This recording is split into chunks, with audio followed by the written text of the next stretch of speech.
no stopping us now. We're on the move. All right. Okay. We have to pay for that? Yeah. We'll find out.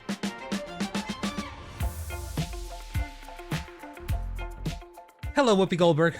Hello, Brian Teta. I'm very excited to have you here on the podcast, on the Behind the Table podcast. Your enthusiasm during the show, I feel like everyone at home could say, like, she's excited to do the podcast. Well, as you know, Yes. when I'm done, I generally stop talking. Yes, I do know that. And so I knew that I needed to come do this because we were talking about the experience of Annie. Yes, which I was really you were excited about it, and I was surprisingly excited by the time I spent with all these kids and this cast. So I said, when you said come on the podcast and talk about it, it sounded like a good idea. I think it is. So I'm curious, when you first told me about doing Annie, I thought immediately, like, oh my God, that's perfect casting. Had you ever thought about playing Miss Hannigan before? Never ever. No. And how did they came to you, or? Yeah, they came to me and made an offer, and I said, okay. And then I gave them the times you could do it. The times I could do it. Yeah. And they said, and we have to block this out because I'm going down to Orlando to do Candlelight. Right, which, so for people who don't know, you do this almost every year. You Yeah. go to Epcot, and it's Yeah. the reading of the Christmas story, Yeah. and they do a beautiful job They with it. really do, with choirs and all kinds of stuff. And they said, oh, that's when we're opening. I said, well, I've already committed to this. Right. And it was just 2 days, but it was a commitment. They said no, and I said no, and we said, see ya. And then They came back. it came back. And I said the same thing. These are the only 2 dates that I can't do. And so they said, okay, we want you. I feel like a lot of people were like, oh, she's doing Broadway, not realizing that you've done Broadway quite a lot in your career, obviously. A couple of times, yeah. I mean, you obviously became famous for your one-woman show. Yeah. And then you've been in musicals before, you've sang before, you've done all these things. That being said, when I asked you about like whether it was just like getting to ride a bicycle again, actually when my wife and I came backstage, she asked you that, and you said, no, it was not.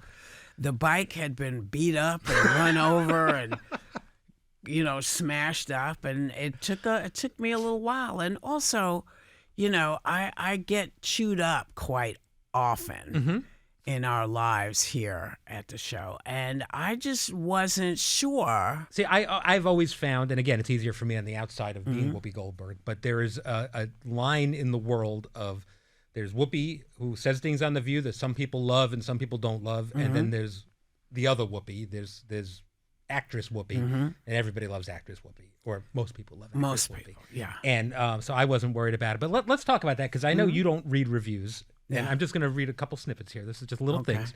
The New York Times said you were a holiday gift as Miss Hannigan. I agree. People magazine said Whoopi Goldberg enters her villain era during Delicious debut as Miss Hannigan and Annie. And Theater Mania said, in an excellent Annie revival, Whoopi Goldberg reminds us why she's a comedic force. That's got to be nice to hear that people are seeing it that way. It was, and it was a very different response than I was anticipating. Well, I'm glad they were surprised. I was expecting it, but I'm glad you were surprised by it. No, I'm thrilled by it, and in fact, it's the truth. This is what I do. I have been on television talking as a talking head for the past 14 years or whatever. But at my core, I'm an actor. Right. And people don't really often like hearing what actors have to say, but it's a lot easier for me to say as an actor, I don't care that you don't want to know what I'm doing, but this is what it is. I don't know if you said it on the show or during a commercial break, but you were talking about how it did kind of reawaken something in you where, like, you want to do this kind of thing more. Well, it's not that I want to do more of it. It was a good reminder that this is also who I am. This is also who I am and what I've done. And, I don't watch my movies when they come on television, and I don't really remember you don't like, if you see a sister actor or ghost or something? No, because I know how everything ends. Sure, I get it. How it all ends. But it is a boon to my soul that I've made some really meaningful films and some really bad ones, But for the most part, I'm a really good actor. I'm good at what Yes, I you do. are. I'm good at what I do. And so it made me proud to remind myself because, we were talking to Brooke Shields today, and she was talking about, we have to give ourselves flowers. We have to give ourselves kudos. And it has nothing to do with being so highfalutin. It has to do with, I am good at something. I'm good at this. Yeah. No, I mean, they don't give those EGOTs to anybody.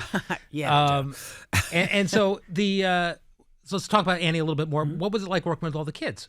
The kids were terrific. It was like hanging out with my great-granddaughter. That's great. Yeah, and they were... Did they have an idea of you from acting at all? Or Yeah, I would think they would. Because they were forced to watch a couple of the movies which they could see. Right. And they hadn't realized the connection of it, which is kind of like it was when my grandkids finally figured out. My daughters will occasionally watch something that they don't know you're in and see you and be like, "Dad," and I'm like, "Yeah, no, we've talked about this." She's or they hear my voice, or they hear my voice. Yeah, I'm kind of known in the world, which is really nice to have fans in Japan and Germany and Latvia and the Ukraine and in Africa and Asia and Italy and, name a country, because oftentimes my films have been the way that people learn to speak English. I've heard that from people in our audience quite a bit. They'll raise their hand and tell you that. That's unbelievable. Folks say to me all the time, listen, I learned my English from you. And I said, oh, well, you must be really good at cussing. They were like, yeah, we are. So is there one thing most people, the majority of people, when they bring a movie up to you, that it's one thing all the time? Is it more? It depends on who it is. Right. You can tell when you look at someone what they're going to mention probably. Or just well, you think age so. But a guy just brought up recently T-Rex. Oh, wow. Okay. Well, that's become a cult classic, I think. Apparently. Yeah. I mean... There's like a viral story about that you tried to stop it from being produced and all this kind of stuff that I don't know if it's true or not. But... Well, no, they came to me and made an offer and I turned them down. Right. And this was during the era when actors were turning things down and then you could sue an actor and force them to do it. Like and a pair play kind of thing. Yeah. But this wasn't even pair play. This was like, no, I don't want to make this movie. And they were like, well, you read it, so you're going to do it. Much like this podcast. In many respects, yeah. Many respects. But that has become like a cult thing with like millennials, I think, of this movie. Because it's a crazy trailer and it's a crazy movie. Yeah. But it's also kind of entertaining. It's kind of fun. And then you're like in Teenage Mutant Ninja Turtles. You're in all this stuff. I'm in it's all great. these weird things that I love. And then you're in Color Purple and Ghost. Yeah. And I have the stuff I do for the adults and for the pay, and then I have the stuff I do for me and my heart. Yeah. I love that somebody referred to this as my villain era. Yeah. Now I just need somebody to give me a villain to play. I think that'll happen. I think that'll happen. Well, one can hope. Yeah. What else is new? I wanted to ask you, it's funny, you mentioned Brooke Shields being on the show today. And I always get a kick out of when we have people from that era of becoming celebrities. That is it links up with you. Yeah. And we kind of forget. Like it's when you and Robert Downey Jr. are talking about riding down the Sunset Strip with your head out the window or out the sunroof or and Brooke and you, like, I mean, the 80s, I got to think, and maybe, this is just from the outside, but the 80s seems like the best time to be a celebrity. Am I wrong about that? That seems like fun. There are ups and downs, and maybe it's just because I was a kid during that time, but I remember, and it made me think about something that I saw recently, because famously, I remember Brooke Shields and Michael Jackson went to the Grammys together on a date. Yeah. And that's like one of those great pairings. And then it reminded me that I recently saw another bit of an odd pairing, but kind of interesting, of you and Michael J. Fox at the Oscars. Yeah. How did that happen? I don't remember. But I really liked him, and he really liked me. You didn't actually date Michael, though. You were just friends? No, we were friends. Yeah. We were friends. And I might have said, listen, you want to be my date to the Oscars? Have you ever been? And he might have said, I haven't been, but sure. Yeah. Because it was like, that's what you did. If you were going someplace, you dragged whoever was with you with you. And it was great fun, except that he ended up having to take me to the hospital because I got sick. Oh. Yeah. What happened? I'm not sure, but I got very sick, and they had to take me to... You left the Oscars and had to go right to the hospital? No, we were wherever we were, and then I said, I don't feel good. Oh, wow. I'm not sure what it was, but I got really sick that day. All right. Yeah. So it's not always fun. No. But I love that because that's just, 80s royalty. I love that. That's great. And every time I see you guys together now, there's so much affection there and shared history and everything we've all grown up. Yeah. We've all grown up and become these people, and we've had our ups and downs, but we never lose the real people that you are connected to. You don't lose track of. Right. We have a listener question. Okay. This is from Malcolm in Detroit. Hey, Malcolm. And it goes along with kind of talking about your career. He says, "Hi, Whoopi. I admire you immensely and deeply respect how so many actors and creatives speak of your kindness and uplifting spirit. My question is, what keeps you so grounded despite the fame and success?" Well, I wasn't taught to be any other way.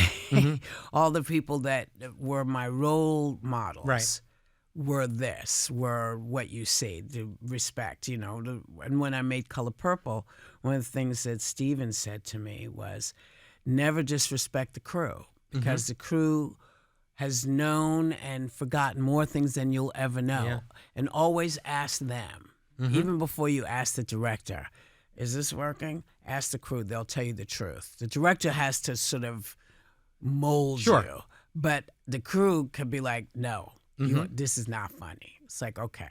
Oh, wow. That's interesting. I like that. We have something else here I wanted to ask you about.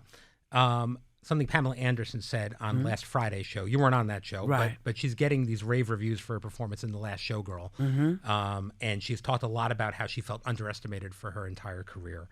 Was there ever a point in your career where you felt that way? I mean, you started your career with Mike Nichols today. Well, it's interesting. You think it now. Yeah.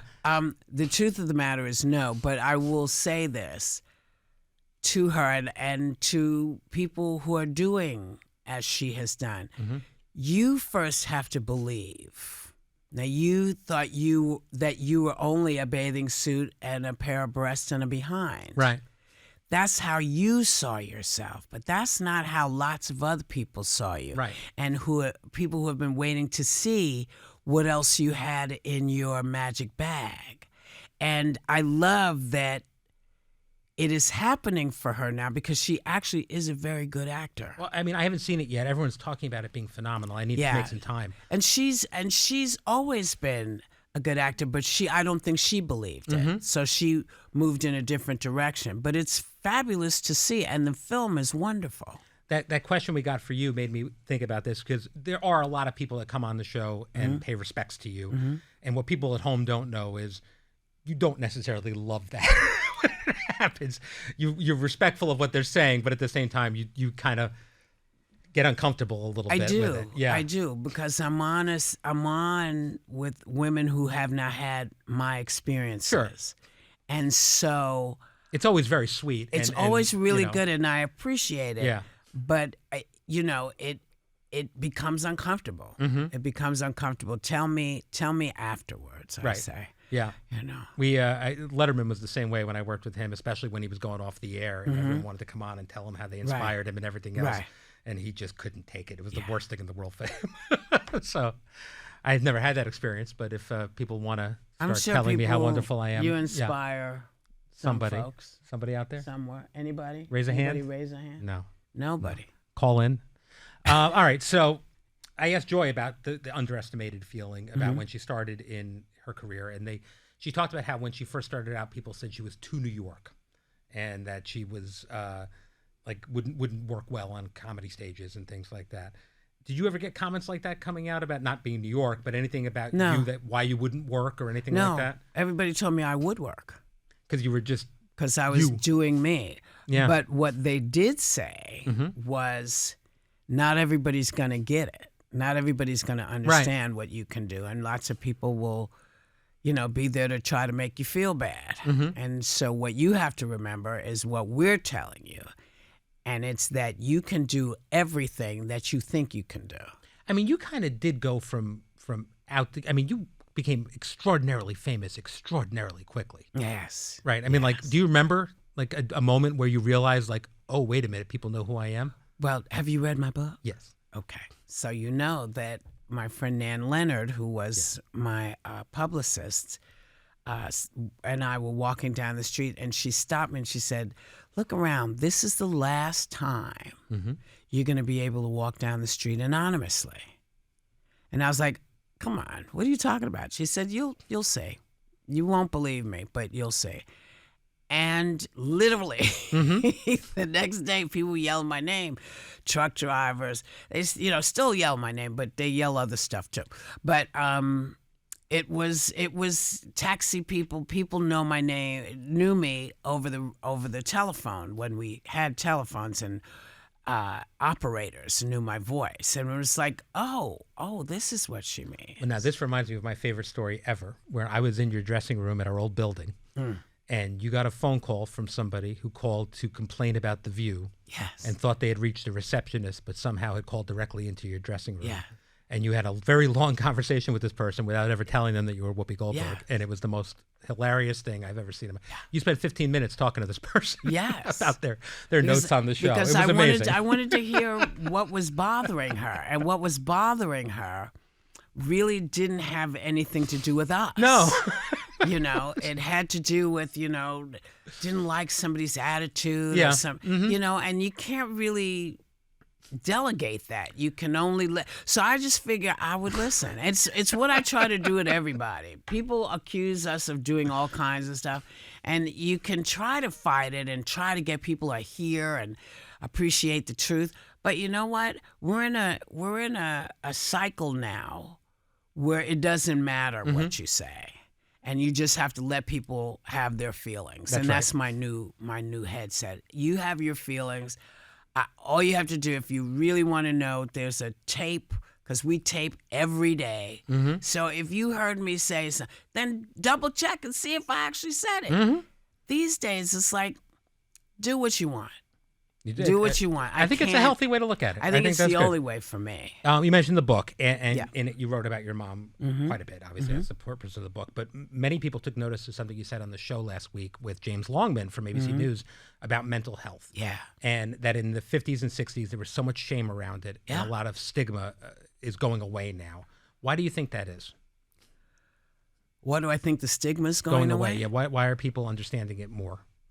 Because someone was brave enough to say out loud, "This is what happened to me. I had a nervous breakdown." It's like having cancer. We used to hide cancer people. Right. We never used to talk about stuff. Then somebody said, "You know what? I'm not going to hide this anymore. I have cancer. I don't like having it, and I'm going to try to get better." And they tried. It is about us saying, "Listen, I have these issues and I don't know what to do." And someone in a room will say, "I may have an answer for you." It only takes one person to say help, and 9,000 people suddenly appear. That's why the stigma is going away. That's why great. Children are not being lied to anymore about what's happening. It's hard. It's hard to say, "Listen, I am having these issues," because you don't want people laughing at you. Because, we also live in a world where people have been emboldened to laugh at your particular bugaboos, and without having any self-shame. We didn't used to make that okay. So now we can say, "Listen, you can keep this up, or you can help me." Right. And that's what I think more people are doing. Yeah, it does seem, no matter what we're talking about, the more you're exposed to people, to situations, the more you have conversations about it, things become easier to deal with. Before we go, I wanted to talk to you about the California fires. You lived there most of your career, most of your life, and your daughter and family live there now. How's everybody doing? They're okay. The winds keep shifting. So right now they're okay. Their house is okay. But at any point, until the fires are all out, anything can happen. And that's a little bit of a tough place to be in. Yeah. But I will say this to you. No matter what you're hearing, no one wanted these fires. That's right. No one wants to be the person that lost everything they owned. you think, oh, that famous person, they lost their house. Yeah, they didn't just lose their house. They lost a house they worked their tail off to buy and furnish and filled with memories, just like everybody. Yeah. We all fill our places with memories. And yeah, they might be famous. It doesn't change the fact that somebody has lost their grandparents', wedding book. It doesn't change the fact that somebody has lost the cauldron that held somebody's ashes. There's a lot happening. Yeah. And please don't blame the people for this. This is Mother Nature, and nobody was prepared for it. And you couldn't have been prepared for it, because what mind could ever think that 7,500,000 buildings were going to burn at the same time? My whole neighborhood is gone. Horrifying. The Palisades is gone. I saw an aerial footage of it the other day. It's insane. It's insane. Something out of a nightmare. It's really. It really is. And so I'm hoping that people will stop listening to people who are blaming other people and just try to figure ways to help. Also, I'm going in a couple of days. I was going to bring this up. Yeah. So for people, I guess this is you're not going to be on the show next week, Right. because you are going to Paris for something Yeah. that's kind of cool. Explain what this is. So I did a layout, a fashion layout. Yeah. This is from last April or something like that. Yeah. For a company called Omni. Yes. And apparently it sort of Blew went up. through the. So they've invited me to come and be part of their fashion show in Paris, which I'm going to do because, I've had so many comments over my career about how odd my looks are and why don't I have eyebrows and you're so weird looking, and, the ideas of what beauty is and what beauty is. And in the last few years, I've thought, well, I'm going to tell myself I'm a cute thing. So me and this cute thing, we're going to go and we're going to be part of this. And I'll come back, and I promise I will. Mm-hmm. Yeah, I need you to come back and tell you about everything I saw. Also, we're going to be able to go through Notre Dame. Oh, that's and incredible. So I'm hoping that they'll let me bring my cell iPhone. phone. Yeah, so you can take some video for the show. So I can take some video for the show, because Notre Dame is really, for me, it's a piece of my own personal history. Right. But it is that of another fire. Yes. So I want to bring this back to show that we can come away from a really horrific situation. Yeah. And build back better. I remember seeing Notre Dame before the fire, and Yeah. it was just breathtaking, and Yeah. one of the most impactful places I've ever Yeah. visited, actually. Yeah. And so heartbreaking when that burned. Yeah. So I'm excited to see. Everyone says it's incredible. Yeah, so I'm very excited, and I'm thankful because, I know that next week is a sort of an inaugural thing. Yeah, the happening, inauguration's and on Monday. Is on Yeah, Monday. the View will be and preempted for the they're- inauguration right. on Monday, but And we'll so be back Tuesday. They'll be back Tuesday, and how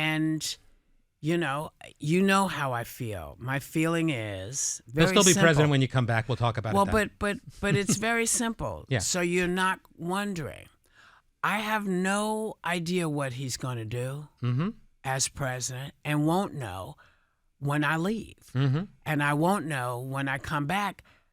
And when there's something to know, I will come and sit and talk to you. Sounds good. And to get ahead of it, this was planned long before we knew who the president was going to be. Yes. I was going no matter what. Yeah, there was no stopping it. Yeah. But I appreciate you stopping us now. We're on the move. All right. Okay. We have to pay for that? Yeah. We'll find out. All right. Thank you for joining me today, Whoopi Goldberg. Thank you. And Brian, I will be back during the course of the year. Look at that, people. She will be back. She will not be forced to. She'll be back. Yeah, Yes. I mean, because again, when there's something to talk about, see, I'm got not some good things at to talk chit about. chatting. I understand. For no good reason. Yes. But these were things that you and I had. And there's some talked other about. things coming up that you and I know Yeah. about that'll be worth chatting about too. I think so. That'll be good. All right. So thank you for Thanks. joining me, Whoopi. Thank I you. appreciate it. Tomorrow I'll be back with Sarah Haynes. We will see you then. And thanks so much.